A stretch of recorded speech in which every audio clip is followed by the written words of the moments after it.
So Travis Graham, just a little fella, says to his mother, I want to get my father a birthday present.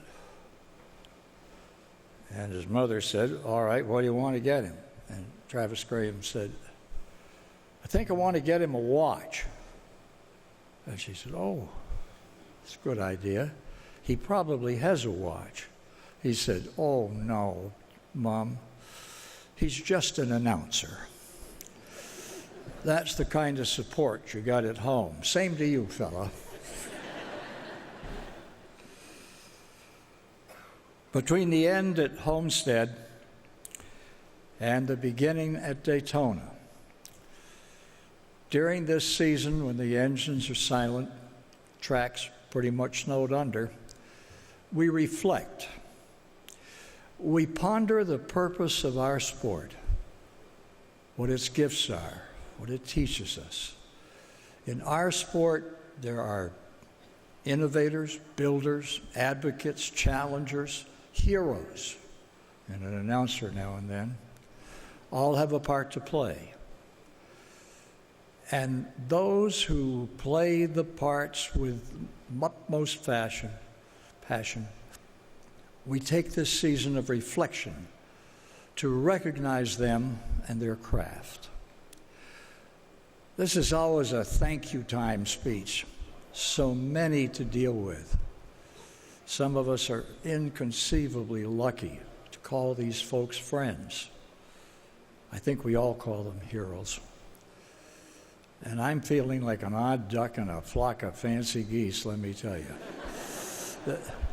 The heroes in this room who earned their way through tenacity, courage, and their ability to accomplish something they believe worthwhile, vital.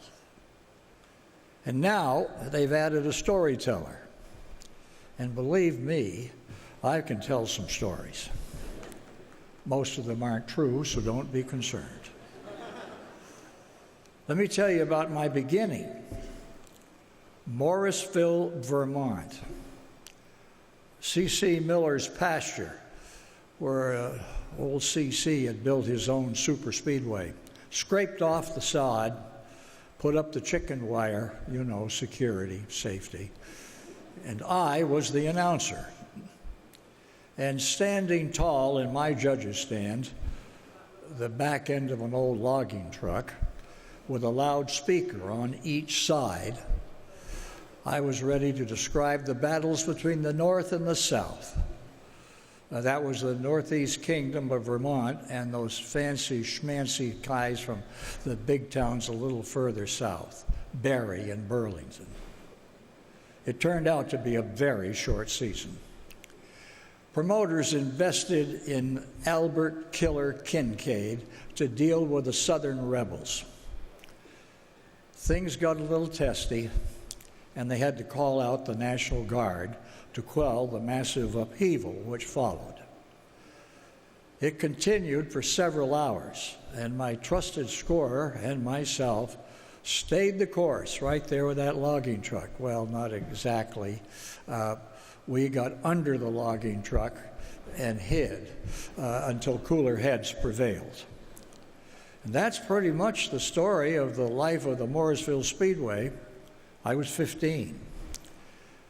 As you imagine, it had everything, including a big crowd. My dad used to broadcast the harness races at the local fairs, and my mother was the believer in trotters and pacers. In kid time, an afternoon of harness racing lasted between 1 and 2 years.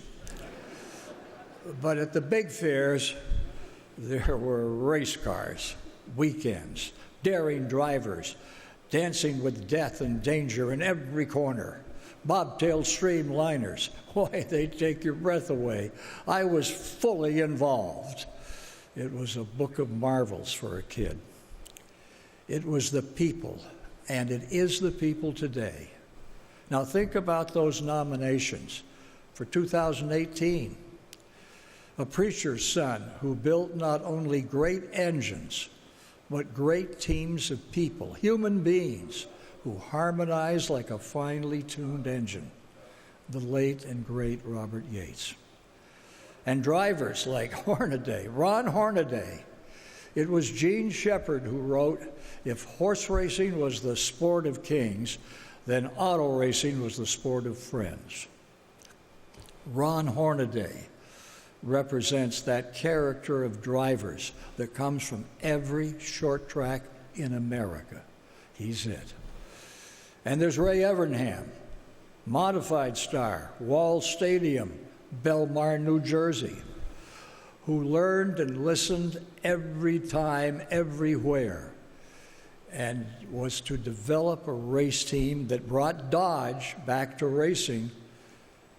Remember Homestead 2001? What a race. For some of us, there's one story this year that I believe deserves special place in this or nearly any Hall of Fame. Red Byron represents the spirit and the passion of NASCAR racing. He was the common man doing uncommon deeds, which has been the history of this country when the chips are down. So I'm told you want to all hear my story. Well, that's the biggest part of it as far as I'm concerned. I invented the Great American Race, as you know, stole it from the Australians, really, while I was busy doing bodybuilding in the Sydney, Australia Opera House. But I was always just the announcer. 1979. Now, you've heard about the Daytona 500, I'm sure. The first serious effort by CBS. To get the day started properly, it rained for 2 hours. And up on the roof, we were practicing our opening endlessly. And Bill France was right there with us. And we were about to go into the count to the opening, finally, of the Daytona 500, 79. And Bill walked over. He had this sheet of papers on it, and he said, Squiers, find a place to get this into the opening.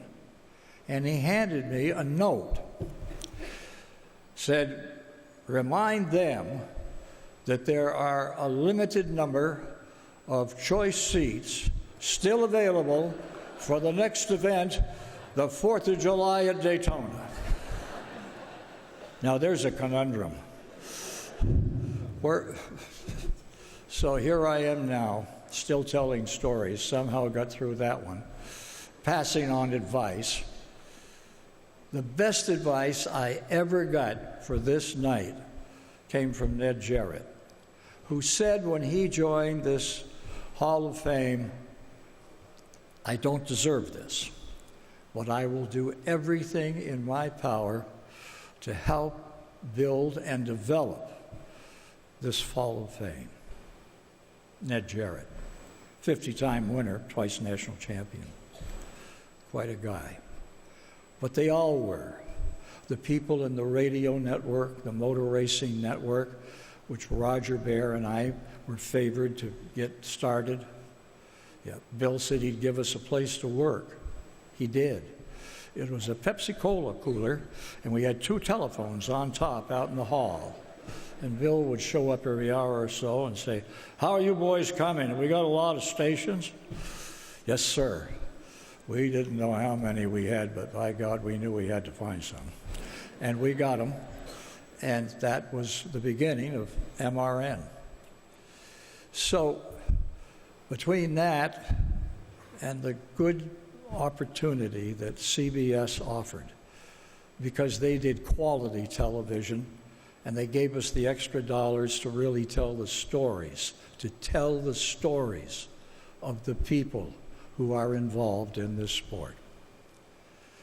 And so many others along the line.